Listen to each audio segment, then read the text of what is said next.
Ciao a tutti, ho un problema con il mio Mini 3. Quando io muovo lo stick di destra, quindi sono in modalità 2, quindi quando muovo lo stick a sinistra o a destra, il drone non mi va a destra o a sinistra, non mi fa questo movimento. Come mai? Cosa è successo?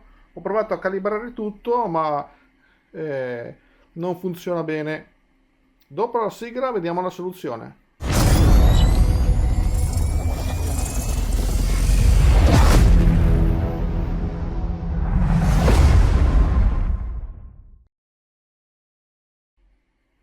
Il motivo per cui il drone non va a destra o a sinistra quando muoviamo lo stick e facciamo questo movimento è semplice, è perché c'è attivata la modalità bypass, cioè quella dell'aggiramento ostacoli, e quindi come possiamo leggere, quando è attivata di default l'app disabilita la possibilità di andare a destra e a sinistra.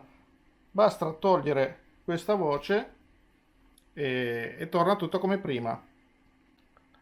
Altra curiosità, per verificare se abbiamo il radiocomando aggiornato dobbiamo collegarlo ad un hotspot, come in questo caso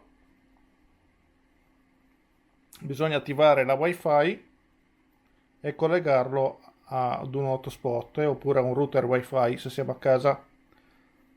Dopodiché dobbiamo andare alla voce profilo, impostazioni e poi cliccare su cerca aggiornamenti del firmware. Questa operazione va a leggere il firmware del radiocomando e ad aggiornarlo se è il caso. Invece il firmware del drone può anche essere aggiornato in questo modo.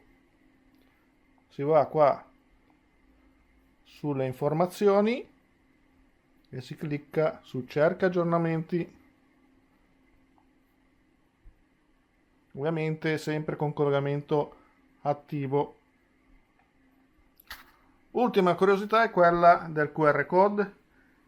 Quale QR code devo attaccare sul mio drone? Semplice, quello dell'operatore. In pratica bisogna essere registrati su D-Flight come operatore UAS, si ottiene un codice, un QR code come questo, e questo QR code va attaccato a tutti i propri droni. Il singolo drone non deve essere registrato, non ci deve essere la registrazione del singolo drone nelle open category. La registrazione del singolo drone con il QR code relativo è da fare se si utilizza il drone nei scenari standard e nelle operazioni specific. Normalmente basta il QR code da 6 euro, quello del codice di registrazione operatore UAS. In questo caso io l'ho attaccato con questa piccola etichetta, quindi è una semplice etichettatrice, non c'è bisogno di mettere il pataccone sopra al drone, basta anche quello perché viene letto. Bene, grazie a tutti per aver seguito questo breve video, iscrivetevi al canale se non l'avete ancora fatto e lasciate un like per darci un supporto. Ciao a tutti, al prossimo video con Quadriquattro News.